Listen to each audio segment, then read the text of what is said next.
A'udzubillahi minasyaitonirrajim. Bismillahirrahmanirrahim. Assalamualaikum warahmatullahi wabarakatuh. Kembali lagi bersama Mang Sukir, yang tentunya akan menemani teman-teman semua dengan sebuah kisah-kisah horor dan mistis, yang kali ini masih akan melanjutkan cerita yang sebelumnya yang berjudul Desa Terlarang. Cerita ini ditulis oleh Riri Suryanto. Oke, bagaimanakah untuk kelanjutan cerita kali ini? Ini dia kisahnya. Selamat mendengarkan. Malam ini kami sedikit tenang dengan cahaya lampu di rumah ini. Yuni meminta lampu yang paling terang untuk diletakkan di kamarnya. Keadaannya pun sedikit membaik dengan senyum yang nampak di wajahnya. Aku duduk di samping Bayu setelah berbaikan akibat kesalahpahaman tadi pagi. Untuk proker di sini, sebaiknya kita membuat kelompok pelajar, usul Laras.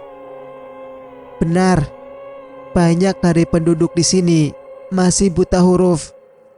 Anak-anak pun kurang mendapatkan pendidikan karena sekolah yang lumayan jauh dari desa ini, jawab Julia.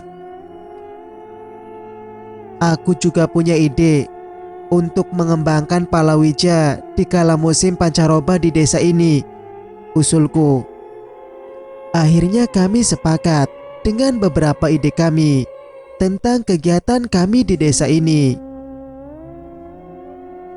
Assalamualaikum, ucap seseorang dari luar. Waalaikumsalam, sahut kami. Angga segera membuka pintu dan terlihat Mbah Gani beserta Bewok dan Arya. Monggo, masuk Mbah, Mas, kataku menyambut kedatangan mereka. Mbah Gani, Arya dan Bewok pun masuk ke rumah kami. Kami segera merapikan beberapa buku dan laptop yang berserakan di atas meja. Mbah mau minum apa? Tawar Yuni kepada Mbah Gani. Teh manis saja kalau ada, jawab Mbah Gani. Kalau masnya mau minum apa? Saya ikut aja Mbak. Apa saja kami minum kok, jawab Bewok sambil menyekut Arya. Yuni tersenyum dan segera pergi ke dapur, diikuti Laras dan Julia. Mbah Gani terlihat melihat sekeliling rumah kami sambil mengelus jenggotnya. Kami semua melihat Mbah Gani tanpa bersuara. Sepertinya mereka ingin jahil kepada kalian, kata Mbah Gani. Mereka siapa Mbah? Tanya Rijal heran. Mbah Gani menatap Rijal yang sepertinya tidak mengetahui apa-apa. Beliau tersenyum dan mengatakan tidak ada yang perlu dikhawatirkan. Yuni datang membawa minuman untuk Mbah Gani beserta Bewok dan Arya. Kami mulai mengobrol dan Mbah Gani menanyakan keadaan Yuni. Yuni dengan tersenyum mengatakan sudah baik-baik saja. Obrolan kami cukup lama hingga waktu kala itu menunjukkan pukul 9 malam. Mbah Gani pun berpamitan untuk pulang. Begitu juga Arya dan Bewok. Kami semua mengantarkan kepulangan Mbah Gani setelah memberikan kami garam yang sudah dimantrai dan menyuruh kami untuk menaburnya di sekeliling rumah. Kami berterima kasih kepada Mbah Gani dan segera menaburkan garam yang beliau berikan sekeliling rumah. Angga dan Rijal terlihat bingung dengan apa yang kami lakukan. Sebenarnya apa yang terjadi kemarin malam? Malam yang tenang dengan cahaya bulan yang menampakkan sinarnya dengan redup. Pemuda dengan membawa sesajen di tangannya mulai membakar kemenyan di Watu Gajah. Memang tadi malam kenapa toh? tanya Rijal yang penasaran. Kami berenam saling menatap satu sama lain. Sejujurnya, kami masih takut dengan kejadian yang menimpa kami. Udah, besok ku ceritain. Sekarang ayo tidur. Udah malam. Wis wengi, ajaku. Yo tapi aku penasaran lo ya, ucap Rijal yang agak memaksa. Udah, besok aja Jal, ujarku. Mas Rijal. Iyo Yun. Lampunya hidup sampai pagi kan Mas? Iya dek. Lagian Mas tadi sekalian beli stok minyak buat 10 hari ke depan kok. Gak usah khawatir. Yuni agak lega mendengar jawaban Rijal dan pergi disusul Julia menuju kamarnya, menyusul Laras yang sudah tidur duluan. Ya wis, ayo pergi tidur, ajak Topa. Aku segera mengikuti Topa untuk beristirahat di kamar. Malam ini semua terlihat lebih menenangkan daripada malam sebelumnya. Aku memandang langit-langit yang mendapat sedikit cahaya dari ruang tengah.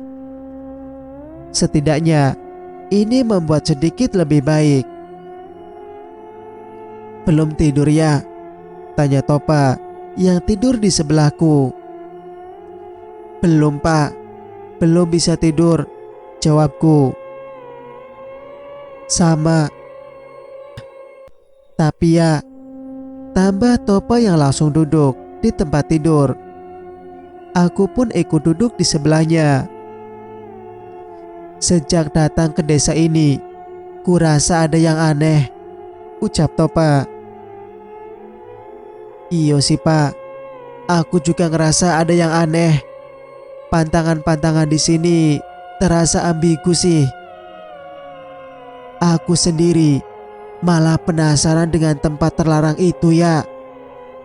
Aku melirik ke Topa dan kembali menatap ke arah dinding papan yang renggang. Dinding papan yang renggang. Suara binatang malam bersahut-sahutan seakan bernyanyi. Aku menghidupkan sebatang rokok dan menghisapnya dalam. Ya, sampean gak mandi apa? Tanya Topa sambil mendengus-dengus ke arah badanku. Matamu loh Pak, lah sampean melihat sendiri tadi aku mandi, jawabku agak kesal. Tapi bau amis loh ya. Aku mencoba mencium bau yang dibicarakan Topa. Iya Pak, anyir. Aku menutup hidung dengan satu telapak tanganku. Walah, bangsat, teriak Topa kesal. Wislah turu, daripada dilihati lagi. Amit-amit, kata Topa yang langsung menutupi seluruh badannya dengan selimut. Aku segera mematikan rokokku dan ikut masuk ke dalam selimut dan mencoba untuk segera memejamkan mata. Sosok itu melihat dua orang pemuda yang terlihat ketakutan dengan keberadaannya. Pijar mata yang merah serta darah yang keluar dari kelopak matanya mengalir ke raut mukanya yang rusak sebagian. Sosok itu berseringai di balik dinding papan itu. Sementara di tempat lain, Mbah Sarwoto terlihat berjalan tergopoh-gopoh ke salah satu rumah warga. Di sini Mbah, kata orang tersebut, menunjukkan salah satu kamar di rumahnya. Mbah Sarwoto segera membuka pintu kamar tersebut. Terlihat sesosok gadis yang tengah berdiri di pojok kamarnya dengan kepala yang menunduk. Ndok, ucap Mbah Sarwoto pelan sambil menggapai pundak dari gadis itu. Derangan gadis tersebut terdengar saat Mbah Sarwoto menyentuh pundaknya. Gadis yang awalnya hanya diam, kini memberontak sambil meludahi wajah Mbah Sarwoto. Pupilnya hitam, matanya tak lagi nampak, hanya terlihat warna putih yang ada di kedua bola matanya. Tak tinggal diam, Mbah Sarwoto segera berusaha menghentikan pergerakan gadis itu. Tekanan yang diberikan Mbah Sarwoto membuat gadis itu semakin mengamuk dan beringas dengan mencakar lantai papan hingga membuat kuku di jarinya lepas. Ibu dari gadis tersebut tak kuasa menahan tangis saat melihat anak gadisnya berubah menjadi seperti binatang liar itu. "Pegang tangannya!" perintah Mbah Sarwoto kepada ayah dari gadis tersebut. Ayah dari gadis tersebut segera mematuhi perintah Mbah Sarwoto. Dengan sekuat tenaga, dia memegang tangan anaknya agar tidak terluka lagi. Gadis yang awalnya lemah lembut ini menjadi sangat bertenaga, hingga ayahnya sendiri menahan sampai keluar keringat dari kepalanya. Mbah Sarwoto lalu memegang dahi tersebut sambil merapal beberapa mantra. Suara pekikan keras layaknya hewan yang disembelih terdengar melengking saat Mbah Sarwoto secara perlahan menggeser tangannya dari dahi ke ujung kepala gadis itu. Perlahan-lahan, gadis yang awalnya memberontak mulai terkulai lemas, tak berdaya. Mbah Sarwoto segera bangkit dan menyuruh ayah dari gadis tersebut untuk membawa gadis itu ke tempat tidurnya. Ibunya yang terlihat sedikit tersenyum dengan raut wajah yang masih terisak menghampiri putrinya yang terbaring di tempat tidur. Mbah Sarwoto melihat ke arah gadis itu, lalu keluar dari sana, diikuti oleh ayah dari gadis tersebut. "Matur suwun, Mbah Woto," ucap ayah dari gadis tersebut. "Nggih, sami-sami Jan," ujar Mbah Sarwoto kepada Paijan, nama dari ayah gadis tersebut. "Emang anakmu kenapa to Jan, sampai kesurupan begitu?" "Aku yo tidak mengerti Mbah, kenapa Widya sampai kemasukan. Ngertiku pas mau habis subuh, Widya nangis terus cerit-cerit. Lapas ditanya karo mamae, malah nendang kepala mamae." Mbah Sarwoto manggut-manggut mendengar penjelasan Pak Paijan. "Saangertiku, kemarin Widya balik dari sawah, terus diam, tidak kayak biasanya." "Sawah di Brang Kidul?" tanya Mbah Sarwoto. "Boten Mbah, sawah di Brang Lor. Soalnya katanya diajak bibinya garap sawah di sana." Mbah Sarwoto terlihat berpikir sejenak. "Opo anakmu masuk ke Watu Gajah Jan?" tanya Mbah Sarwoto. "Ora lah Mbah, tidak bakal berani," jawabnya. Mbah Sarwoto pun berpamitan dan berpesan kepada Pak Paijan bila nanti terjadi apa-apa bisa langsung mencarinya di sawah. Sementara di tempat lain, siang ini kami ke balai desa untuk bertemu Mbah Carik, membicarakan tentang proker yang sudah kami sepakati semalam. Mbah Carik terlihat antusias dengan ide-ide yang kami berikan dan berjanji akan membantu tugas kami.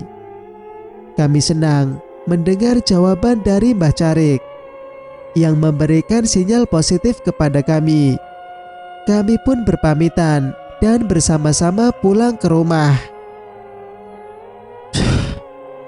"Untung diterima Cah," kata Bayu sambil duduk di teras. "Iyo Yu, alhamdulillah," jawab Angga. "Nah, kan kalau begini enak Mas. Besok kita kerjakan prokernya," tambah Julia yang duduk sambil membawa buku di pahanya. "Ya," panggil Rijal. Opo Jal?" sahutku. "Sampean bilang mau cerita soal kemarin," tanya Rijal penasaran. Aku menatap ke arah Topa dan Yuni yang terlihat agak gusar mendengar pertanyaan Rijal. "Emang ada apa sih Cah?" tanya Angga yang juga penasaran. Aku menghela napasku dan mulai bercerita detail tentang kejadian yang kami alami itu. Semua terdiam mendengarkanku. Rijal dan Angga nampak terkejut dengan kejadian yang kami alami. Angga segera melihat pergelangan kaki Yuni yang masih nampak sedikit bekas cengkraman. Pergelangan kaki Yuni yang masih nampak sedikit bekas cengkraman di kakinya. "Lah terus sesudah itu ya." Jadi, aku melanjutkan ceritaku saat kami berenam berkumpul di ruang tengah. Singkat cerita, malam yang gelap dengan cahaya lampu ublik membuat kami merasa ketakutan. Topa memegang wajahnya yang sedikit berdarah di bibirnya setelah dihantam pintu oleh Yuni yang menendangnya dari dalam. Kami terdiam hingga suara detak jantung kami terdengar tak beraturan.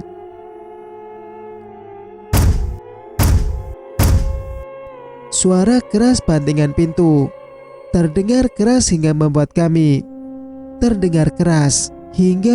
kami semua terkejut. Udara dingin mulai menjalar dari bawah kaki sampai ke ujung kepala. Kami berenam saling menatap satu sama lain. Yuni mulai menangis dan duduk bersimpuh sambil menutup matanya. Kami menjadi panik melihat keadaan Yuni yang semakin kencang menangis.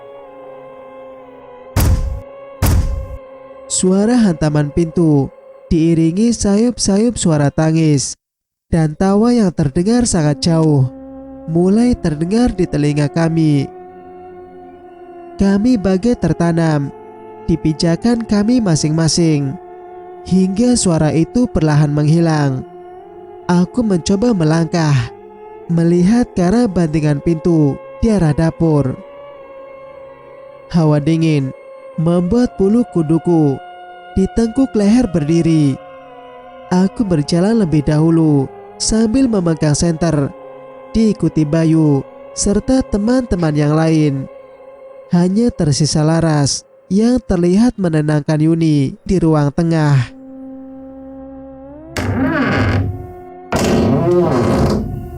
Suara pintu dapur yang terbuka dan menutup dengan sendiri menjadi pemandangan tak lazim yang kami saksikan kala itu.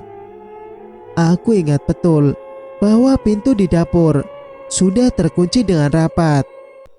Aku menyorot senter ke arah pintu dapur sebelum tiba-tiba kami dikagetkan dengan bantingan keras pintu tersebut.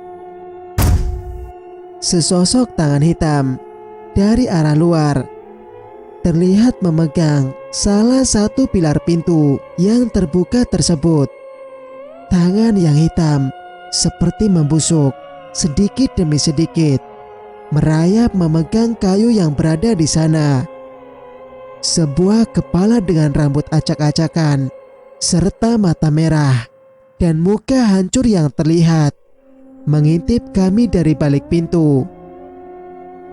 Aku melonjak ketakutan dan berlari menerobos Bayu dan Topa yang terlihat sama ketakutannya denganku. Kami berlari menuju keluar dan menendang apa saja yang kami lalui tanpa pikir panjang. Julia segera menarik Yuni Yang menangis semakin menjadi-jadi keluar. Pekikan minta tolong keluar dari mulut kami dengan rasa takut yang mengalir di setiap pembuluh darah. Astaga, itu seriusan, ujar Rijal setelah mendengar ceritaku. Sampean kira kami berenam bercanda, Jal, kataku sambil menghisap rokok. Rijal terlihat sedikit khawatir, apalagi setelah melihat keadaan Yuni yang terlihat masih ketakutan dengan kejadian yang dia alami. Tapi syukurlah kalau kalian tidak apa-apa, tambahnya. Semoga tidak ada kejadian seperti ini lagi di kemudian hari, ucap Rijal. Aku memandang Topa. Kami berdua sepakat merahasiakan tentang apa yang kami alami tadi malam. Langit mulai mendung. Musim hujan akan datang, membawa badai yang akan datang, membawa tabir tentang masa lalu yang kelam di desa ini. Sudah hampir 2 minggu kami berada di desa ini. Proker yang kami kerjakan pun mendapatkan antusias yang baik dari warga sekitar. Anak-anak menjadi dekat dengan kami karena mengajari mereka baca tulis dan menjadi guru sementara di sini. Bacarik terlihat puas melihat kinerja kami. Aku, Angga dan Yuni sedang mendapat bagian mengajar di sore ini di rumah Mas Bambang. Terlihat anak-anak riang gembira dengan balutan bedak yang memenuhi wajah mereka.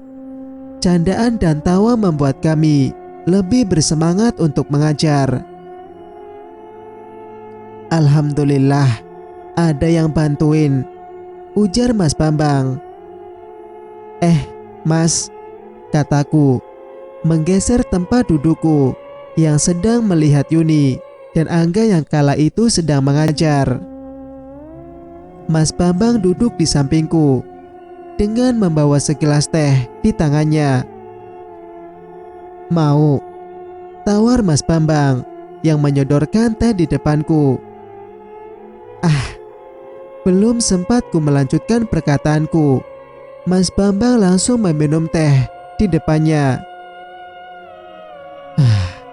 Manis loh, sambil mencium aroma teh yang masih tersisa. Kalau mau ya buat sendiri. Anggap saja rumah sendiri, Mas, seloroh Mas Bambang sambil tertawa. Nje Mas, nje, kataku tersenyum. Tapi yo, rumahku jangan dijual ya. Mentang-mentang rumah sendiri, nanti malah dijual sama sampean, ujar Mas Bambang yang membuatku tertawa karenanya. Yo enggak lah Mas, ada-ada aja, kataku sambil tertawa. Aku mengobrol agak lama dengan Mas Bambang sebelum akhirnya Yuni dan Angga datang menghampiri kami. Loh, wis rampung? Tanya Mas Bambang. Sampun Mas, anak-anak di sini cepat nangkep pelajarannya, jadi ya cepat selesai, jawab Yuni. Kami bertiga lalu berbincang dengan Mas Bambang. Mas Bambang orang yang sederhana dan sangat bersahabat di luar tanggung jawabnya sebagai salah satu juru kunci di desa ini. Dia banyak bercerita tentang dirinya yang dibilang dahulu sebagai pemuda yang direbutkan oleh banyak wanita di desa ini. Wah, berarti sampean hebat Mas, ujarku kepada Mas Bambang. Wah njih Mas, wanita yang kutolak dulu gak bisa dihitung jari, katanya sambil mengacungkan satu jarinya. Loh, itu cuma satu Mas, tanya Angga. Satu ini yang gak nembak saya dulu Mas, ujar Mas Bambang. Halah, pinter bohong kamu Mas. Mana ada perempuan yang mau sama kamu dulu, ucap seorang wanita dari dalam rumah Mas Bambang. Seorang perempuan dengan rambut panjang yang dikuncir dua duduk di samping Mas Bambang. "Hush, jangan buka aib toh, Dek," kata Mas Bambang yang terlihat malu. "Loh, emang benar kok," jawab wanita itu. Kami tertawa melihat mereka berdua. Perempuan yang duduk di samping Mas Bambang adalah istri Mas Bambang yang bernama Cuplis. Cerita pun bersambung. Bagaimana menurut pendapat kalian? Jika kalian suka dengan ceritanya, jangan lupa untuk like, komen, dan subscribe channel ini agar bisa mendengarkan cerita berikutnya. Wassalamualaikum warahmatullahi wabarakatuh.